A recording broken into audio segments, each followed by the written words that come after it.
Zee 24 तास एक पाऊल पुढे. अंगांना सामोरं जावं लागलं.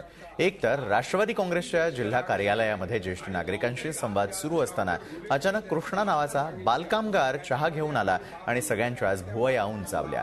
या कृष्णाची विचारपूस करून त्याच्या शिक्षणाची जबाबदारी त्यांनी स्थानिक नेत्यांवर टाकली.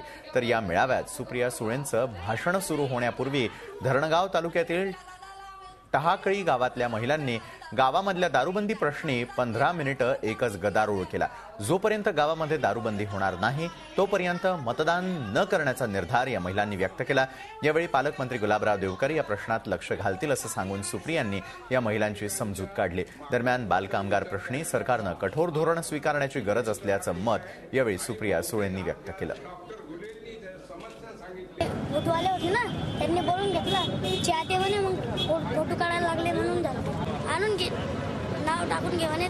मी जर नाही राहिली ना तर आप्पा साहेबांकडे देऊन दे म्हणे, टाकले मग टाकून घेते म्हणे. बालकामगार प्रश्न हा देशाच्या समाजात अतिशय महत्त्वाचा आणि देशाला लाजलेला प्रश्न आहे.